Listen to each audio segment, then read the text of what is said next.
मेरा यहाँ SBI clerk का पेपर का एनालिसिस है। जो मेरा पेपर 12 नवंबर को हुआ था, मैं उसका एनालिसिस यहाँ पे दे रही हूँ।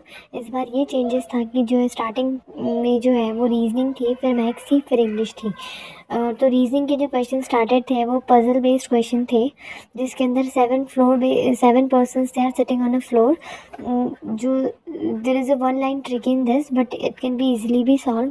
Then 2 flat floor based puzzle question था, flat 1 and flat 2. Flat 2 is in the east of flat 2 based question. And एक मंथ बेस्ड पजल थी। मंथ बेस्ड पजल के अंदर ये था कि आपको दिया हुआ था कि आपको कोई 1902 में पैदा हुआ है, कोई 1995 में पैदा हुआ है, like this based month based questions थे। 3 क्वेश्चंस फ्रॉम सिलॉक्स के थे। सिलॉक्स के क्वेश्चन इस तरीके से थे कि या तो किसी में नाइदर नॉर वाला था या फिर आइदर और वाले टाइप्स क्वेश्चंस थे। आंसर्स जो थे इन क्वेश्चंस के वो मोस्टली जो है वो लास्ट में दिए हुए थे, तो हमें माउस को जो है वो ड्रैग करके नीचे लेके जाना पड़ रहा था, तब जाके हमें आंसर्स मिल रहे थे। This is the little but time consuming in this, so you guys have to note this. And inequality के भी क्वेश्चंस थे। इनइक्वालिटी के क्वेश्चंस में मोस्टली नाइदर नॉर वाले क्वेश्चंस थे type. It's not that much difficult कि आप लोग सॉल्व ना कर सकें। अगर प्रैक्टिस अच्छे से है तो आप उस चीज़ को सॉल्व कर सकते हो। 4 to 5 क्वेश्चंस जो है वो नंबर अरेंजमेंट बेस्ड थे, कि आपको कुछ नंबर्स दिए हुए थे असेंडिंग ऑर्डर्स में।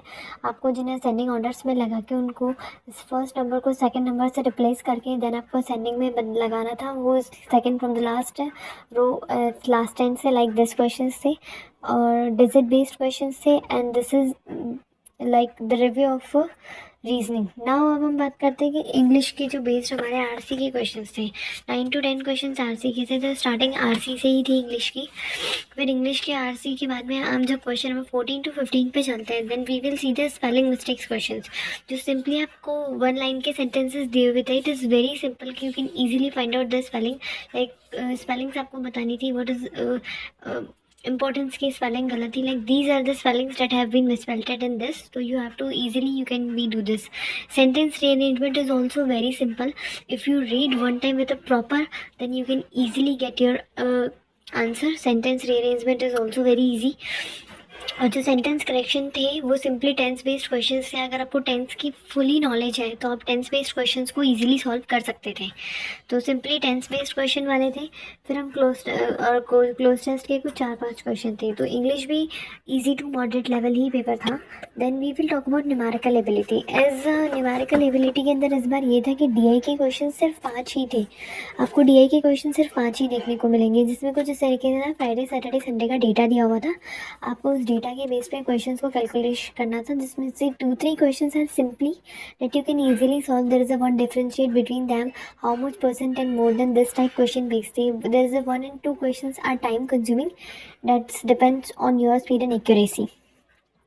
डिफरेंस बिटवीन क्वेश्चंस थे पूरी पेपर न्यूमेरिकल एबिलिटी के अंदर डीआई के सिर्फ और सिर्फ 5 ही क्वेश्चंस आए थे। This is the thing that in this paper. Arithmetic के क्वेश्चंस के अंदर टाइम बेस्ड क्वेश्चन के थे, जिसके अंदर लेंथ ऑफ द ट्रेन आपको गिवन थी, डिस्टेंस ऑफ ट्रेन गिवन था, आपको स्पीड निकालना था, how much time it takes. Present age based question था, जिसमें आपको प्रेजेंट एज का रेशियो दिया हुआ था, आपको 4 years बाद का एज का रेशियो दिया हुआ था, आपको 2 जनों के बीच में प्रेजेंट एज बतानी थी। प्रेजेंट एज बेस्ड क्वेश्चन था। टाइम एंड वर्क का क्वेश्चन था, who is more efficient then this. And compound interest का क्वेश्चन था, सिंपली 2 years का कंपाउंड इंटरेस्ट दिया था, आपको उसको रेट परसेंट आपको कंपाउंड इंटरेस्ट की निकालनी थी। और जो 10 to 15 क्वेश्चंस लाइक सिंप्लीफिकेशंस के थे, तो सिंप्लीफिकेशंस के क्वेश्चंस इतने भी डिफ़िकल्ट नहीं थे, बट हाँ कि आपको ऑप्शंस को ड्रैग कर करके आंसर देखना पड़ रहा था, क्योंकि मोस्टली आंसर्स जो है वो नीचे दिए हुए थे। तो this is the time consuming in this paper. And 10 question simplifications के थे, 5 to 6 क्वेश्चन क्वाड्रेटिक के थे। क्वाड्रेटिक के क्वेश्चन कुछ इस तरीके से थे, जितना डेटा मुझे मेरे पेपर के अकॉर्डिंग याद है, वो क्वाड्रेटिक का डेटा ये है कि आपको इस तरीके से डेटा दिया हुआ था, आपको इनका कैलकुलेट करना था। किसी में सी एंड डी का रिलेशनशिप आ रहा था, एंड किसी में X and Y greater then का इक्वेशंस आ रहा था। यहाँ पे आपको X square and Y square में ही दिए हुए थे मोस्टली क्वेश्चंस। तो इतना थोड़ा सा टेबल्स का डिफिकल्टीज थी, बाकी और कुछ ऐसा था नहीं क्वाड्रेटिक के अंदर। तो 5-6 क्वेश्चन क्वाड्रेटिक के हो गए, 10 to 6 क्वेश्चन सिंप्लीफिकेशंस के हो गए।